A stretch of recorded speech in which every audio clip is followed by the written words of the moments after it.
avant, voici un reportage pour nous situer un peu le cadre de cet important moment spirituel. L'ascension, c'est-à-dire la montée du Christ dans la gloire avec son Père. Et c'est la fête.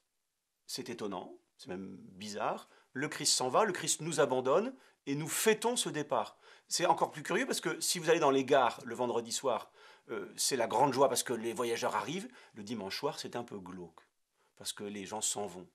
Pourquoi donc c'est la fête? Eh bien, l'Église n'a pas peur de dire que c'est la fête pour 3 raisons. La première raison, c'est que Jésus reviendra. C'est notre immense espérance. Et nous attendons avec joie, avec impatience même, le retour du Christ, comme on attend le retour d'un voyageur que l'on aime. La deuxième raison, c'est que avec l'ascension de Jésus, notre nature humaine, le corps humain, monte au ciel et est à la droite de Dieu le Père. C'est-à-dire que le monde de Dieu et le monde des hommes s'interpénètrent, s'unissent, c'est incroyable. À la droite du Père, il n'y a pas un ange, il n'y a pas un archange, il y a un corps humain, la nature humaine est comme déifiée, divinisée. Et ça, c'est extraordinaire. La troisième raison, c'est que c'est le retour triomphal du Christ. Mission accomplie, un peu comme un général au lendemain d'une bataille. Les Romains le savaient bien. C'est le retour du Christ dans la gloire. Il a vaincu la mort, il a vaincu le péché. C'est le retour dans la gloire au ciel. On imagine la fête au ciel. Et du coup, là aussi, parce que c'est la fête au ciel, c'est la fête aussi sur la terre. L'ascension n'est pas la fin d'une histoire, c'est le début d'une autre. C'est-à-dire que Jésus nous quitte, au moins en apparence, et commence une autre histoire, celle des actes des apôtres, ou plutôt des apôtres en actes. Il reste un peu figé dans une attente un peu messianique. Il demande au Seigneur, est-ce que c'est maintenant que tu vas restaurer le royaume, que tu vas mettre en déroute les Romains? Le Seigneur leur dit, non, ça c'est pas mon temps à moi c'est de vous envoyer. Et tout tient en un verbe, en un mot, en un impératif, allez annoncer la bonne nouvelle. Il donne les limites, ce sera d'abord la Judée, la Samarie, puis ensuite les extrémités de la terre. Et ce temps de l'ascension est aussi le nôtre, puisque nous-mêmes, après, lointains héritiers des apôtres, nous sommes envoyés pour annoncer la bonne nouvelle de l'Évangile. Cette fête nous invite à prendre conscience que, puisque le Christ règne avec son Père, puisqu'il est assis à sa droite, alors il a tout vaincu. Il y aura des croix à porter, évidemment. Il y aura des souffrances encore à vivre, à endurer pour chacun d'entre nous. Il y aura ce mal à combattre dans le monde, mais rien n'arrivera que le Christ n'est déjà vaincu, n'est déjà dominé. Ces croix, ces souffrances se porteront évidemment avec l'aide de l'Esprit Saint, avec la force de l'Esprit Saint que les apôtres recevront le jour de la Pentecôte. Préparons-nous à le recevoir. Préparons-nous à le recevoir et nous avons sur ce plateau le Père Yannick avec qui on aura tous les détails concernant l'ascension. Et ça a commencé depuis la Pâque. Là, on a eu le temps de jeûne. Jésus a été crucifié, il a été ressuscité et aujourd'hui, on parle d'ascension. Expliquez-nous cette étape-là. Alors, lorsqu'on parle de l'ascension, tout de suite, dans notre entendement, c'est parler de la fête de la montée de Jésus-Christ, qui monte 40 jours après Pâques au ciel. Et ça, c'est l'explication la plus facile à retenir. Mais lorsqu'on entre en profondeur, on voit qu'il y a d'autres éléments qu'il faut considérer. On peut peut-être les résumer en 3 points. Le premier élément, c'est que Jésus-Christ, par son ascension, entérine sa divinité. Vous voyez, dans le terme ascension, il y a cette étymologie latine, ascensio, qui veut dire, c'est l'action de monter. Donc Dieu monte au ciel. Et lorsqu'on connaît la pensée plus ou moins des Juifs qui étaient très versés en l'art des Écritures, ils savent que le ciel et donc les cieux, c'est le domaine de Dieu. Jésus-Christ qui monte vient donc pour montrer et attester sa divinité qui avait commencé depuis longtemps par son incarnation. Autre élément, c'est que à travers l'ascension, c'est la médiation de Jésus-Christ qui s'affirme. Voyez, le médiateur, c'est qui? C'est celui-là qui a la possibilité de pouvoir établir un pont entre 2 personnes. Et Jésus-Christ est venu sur cette terre par sa naissance, son incarnation, et répare sur son Père. Donc, il fait bien ce lien entre nous et Dieu. Troisième élément qu'il faut comprendre dans l'ascension, c'est celui, en fait, que l'homme aussi est appelé à entrer dans le ciel, à prendre part à cette même grâce que le Seigneur nous fait. Et donc, c'est une invitation pour nous, chaque fois que nous célébrons l'ascension, à avoir les yeux figés pour se dire que, attention, toute notre vie, en fait, elle est appelée à aller rejoindre notre Dieu. C'est ce qu'on peut retenir de l'ascension.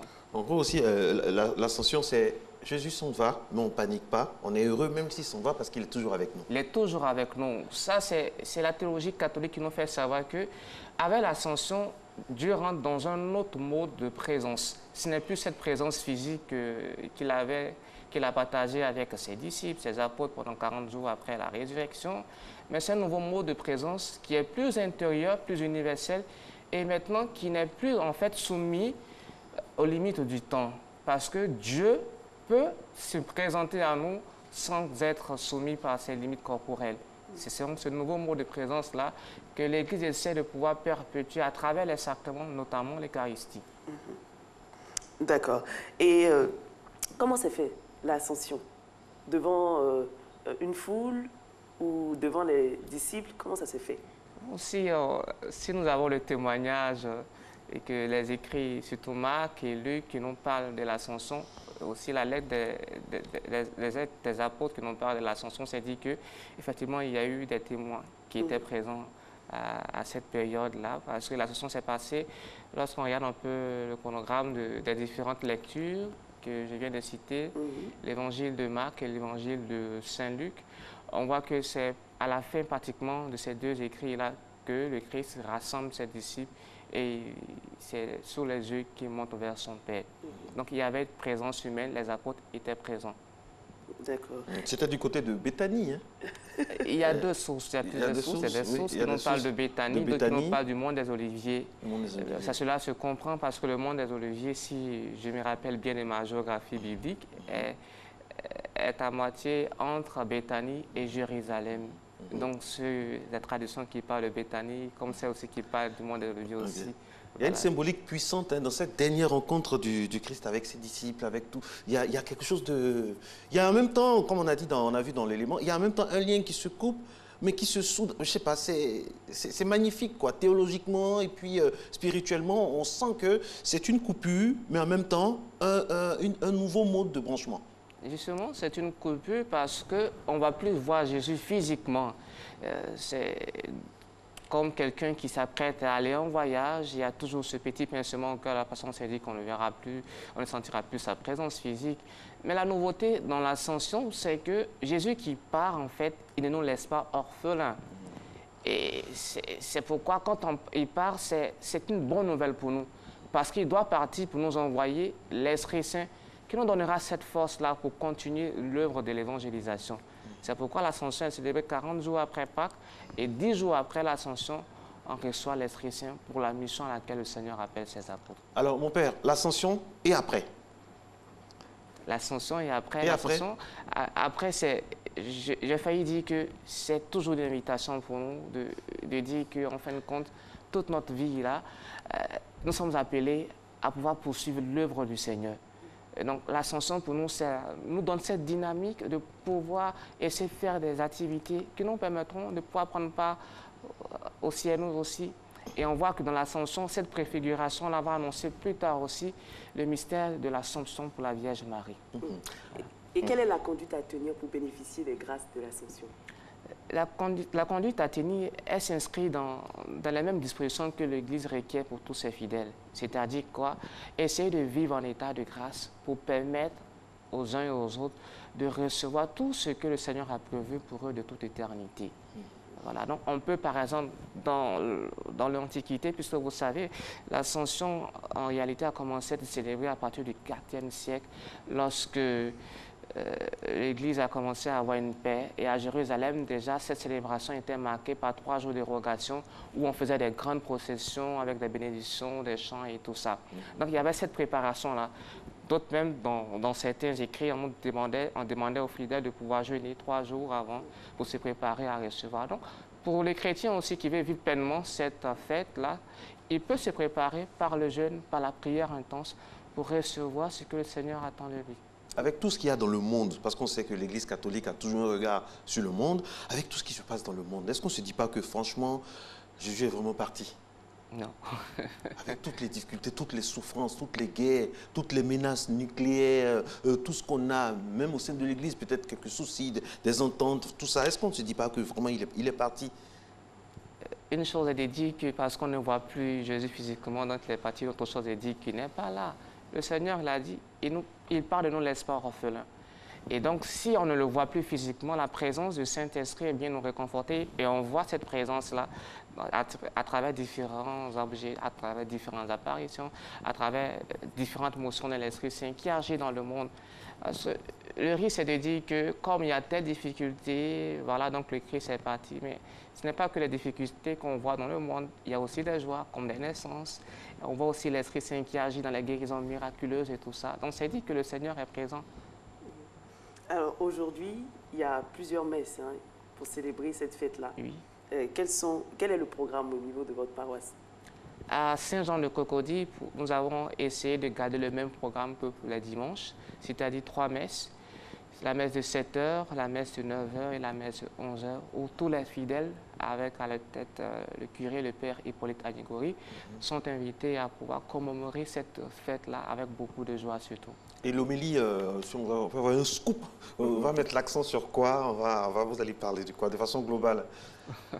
De façon globale, je ne dirais pas que ce n'est pas moi qui vais prêcher ce jour-là, mais je crois que l'homélie de ce jour-là traitera des différents thèmes que je viens d'aborder en 3 points, en parlant de l'ascension du Christ comme attestation de sa divinité, l'ascension du Christ comme attestation de son unique médiation, et 3e point, l'ascension du Christ comme préfiguration de notre entrée dans le ciel. Voilà. Et chaque confession, c'est la même confession, les chrétiens, mais il y a différentes catégories, donc les chrétiens catholiques, évangéliques. Est-ce que vous avez, ces chrétiens ont la même façon de célébrer l'ascension?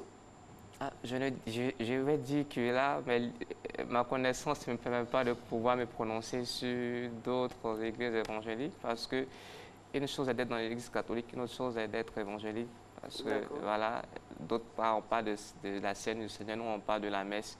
Et donc, notre organisation est un peu plus différente. Mais toujours est-il que c'est la même joie qu'on soit évangélique ou catholique qui est prononcée dans l'Ascension. Voilà. Mais il faut savoir aussi que l'Ascension est fêtée 40 jours après Pâques. Généralement, ce sont les jeudis, dans la 6e semaine de Pâques. Dans d'autres pays, par contre, c'est le dimanche j'ai failli dire le 7e dimanche de Pâques qui sera célébré. Ces jours-là, ces pays où l'Ascension n'est pas une fête de précepte, donc d'obligation, où ce n'est pas attribué à un férié particulièrement. Et on constate cela en Italie, au Portugal et en Espagne, si je me rappelle bien. Un message pour ces prêtres-là qui sont au fin fond, dans les hameaux, qui n'ont pas de moyens, mais qui font beaucoup. Je ne sais pas, il y a une pensée comme ça pour eux ce matin, et qui vont célébrer l'Ascension aussi, pas dans le même confort que d'autres. Un message pour eux? Alors, c'est dire à mes aînés dans la foi, à mes dévanciers, à mes confrères, que c'est toujours une joie de pouvoir célébrer le Christ avec ce que l'on a sous la main.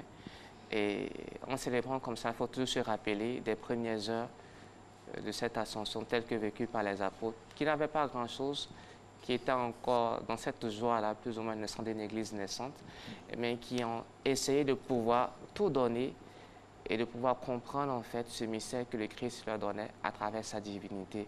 Puisqu'en définitive, c'est ce que nous retenons. Jésus-Christ est en réalité Dieu. C'est pourquoi il ne reste pas sur cette terre, il va pour porter nos différentes intentions à Dieu son Père.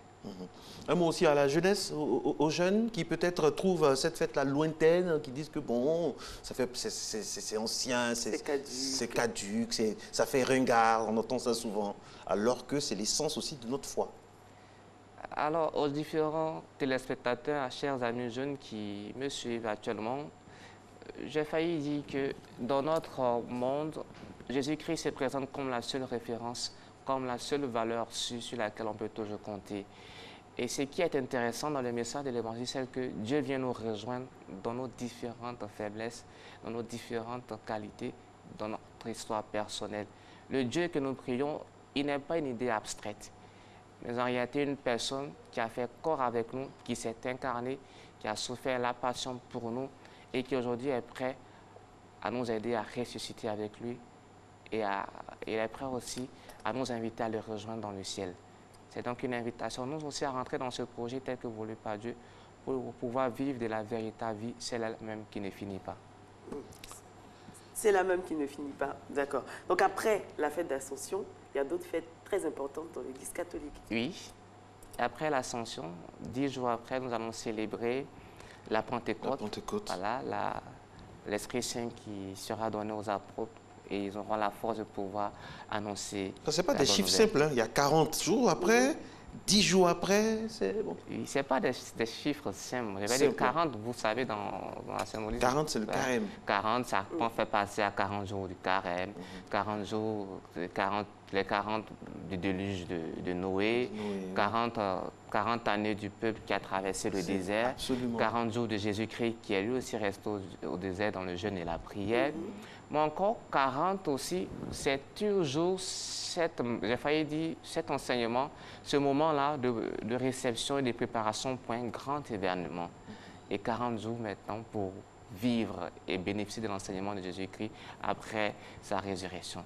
Donc c'est vraiment symbolique pour... Et 10 jours après, on a Et la 10 jours Pentecôte. après, nous avons la Pentecôte. Vous savez, dans l'histoire de l'Église, cette fête était célébrée simultanément. On célébrait simultanément et la Pentecôte et l'Ascension. Et c'est au fur et à mesure qu'on essaie de pouvoir détacher les choses. Mais justement, pourquoi Jésus part et il attend 10 jours pour amener son Esprit Saint? Et pendant ce temps-là, comment se sentent Il y a un moment de flottement. les gens qu'il a laissés? C'est ça? Oui. Pourquoi ce moment de flottement? Les textes nous disent 50 jours après, voilà, l'Esprit revient. Vous savez, ce qui est intéressant, c'est que lorsqu'on commence à rentrer dans la sphère divine, on n'est plus en réalité dans le temps. Et le Seigneur a une autre manière de percevoir le temps. Donc, si nous, on veut rentrer dans nos catégories urbaines pour dire, bon, voilà, se figer à tel jour, bon, on risque un peu de passer à côté de ce qui est essentiel. Parce que vous savez, quand on lit les livres des Actes des Apôtres, quand Jésus-Christ est parti, quelqu'un qui va, bon, si dans une famille, je prends cet exemple, hein, dans une famille, un père vient à partir et qu'on sait que le pied de la famille, plus ou moins, nous sommes déboussolés, on ne sait pas quoi faire et tout ça. Donc, il y avait un peu cette petite peur-là. Et c'est lorsque l'Esprit va arriver maintenant qu'ils auront ces outils nécessaires pour leur permettre de pouvoir annoncer la bonne nouvelle. Non, mais on se dit, c'est peut-être symbolique, hein, comme Marco l'a dit, 40, 47, 10. Peut-être que ce temps-là a été fait Rien n'est fait au hasard. Hein. Rien n'est fait au hasard. On Il y nous a fait savoir un dosage, un savant dosage hein, pour tout ça. l'Écriture nous fait savoir que les apôtres sont rentrés au Sénat pour recevoir l'Esprit Saint. Et donc, ils ont étudié ce temps-là comme un temps de préparation à recevoir cette troisième personne et la Sainte Trinité. Donc, ce n'est pas anodin quand même. Pour un grand événement, on se prépare pour pouvoir le recevoir, si c'est 2 ou 3 jours, peut-être 10 jours. Le plus important, c'est de s'y préparer. Mon père, ce week-end, c'est les baptêmes des enfants? À Saint-Jean, le baptême des enfants a eu lieu le samedi dernier. On est dans la période, en Nous tout sommes dans cas. la période des sacrements, Des de l'initiation sacrements. chrétienne. C'est Voilà. un moment très important pour Très vous. important pour l'Église de Côte d'Ivoire, pour l'Église particulièrement d'Abidjan, parce que de nouvelles personnes vont agrandir la grande famille de Dieu. Et une naissance, c'est toujours un événement jovial pour nous. Et très souvent, pendant cette période-là, il y a beaucoup de confessions. Des personnes qui veulent se décharger de leurs péchés afin d'entrer dans ce moment de grâce-là. Oui. C'est toujours cette préparation pour pouvoir vivre les événements de ces différentes fêtes qui suivent. Tantôt qu'on parlait de la Pentecôte, après il y aura la fête du Saint-Sacrement. Et voilà, donc ce sont des grandes fêtes. Et quand on arrivera en août, l'Assomption, ce sont des grandes fêtes qu'on doit vivre en réalité avec beaucoup de ferveur. Cela requiert donc une préparation qui passe par le sacrement pour pouvoir, j'ai failli dire, demander pardon à Dieu pour nos fautes graves que nous avons commises. Voilà. Non, mais ce que je voudrais savoir, c'est qu'on doit le célébrer comment? De façon festive ou bien dans le recueillement? La chose est la suivante. Si on doit faire une petite comparaison, imaginez tant soit peu que vous soyez dans une famille et que votre frère ou votre père vous dit qu'il va travailler à l'étranger pour vous ramener beaucoup d'argent. Tout de suite, son départ, ce ne sera pas pour vous une peur ou bien vous ne serez pas tellement timoré par le départ, mais vous allez penser à ce qu'il va vous amener, qu'il vous fera plaisir. Lors des premiers transferts, on va oublier les douleurs, on va oublier les douleurs de la séparation. Et c'est dans cette optique-là qu'il faut voir aussi, en fait, l'Ascension qui sera ponctuée aussi par la venue de l'Esprit Saint. Donc c'est un moment de grande joie pour nous. C'est une grande nouvelle. La grande nouvelle, c'est que quoi? Nous aussi, nous avons une finalité, c'est de rejoindre Dieu au ciel. C'est pour ça qu'il faut célébrer avec beaucoup de face cette fête. Merci beaucoup, le Père Yannick Agnès, vicaire à la paroisse Saint-Jean de Cocody, qui nous fait l'honneur de son auguste présence ce matin dans le cadre de l'Ascension. Ce moment très important et très particulier pour tous les chrétiens, en général les chrétiens catholiques en particulier. La suite de Matin Bonheur avec la bénédiction du Père Yannick Agnès. Nous allons basculer maintenant dans une autre sphère de ce rendez-vous avec la pub, la météo et le JT, présenté bien sûr par Maï Sako. Vous êtes à Matin Bonheur, Dieu vous bénisse.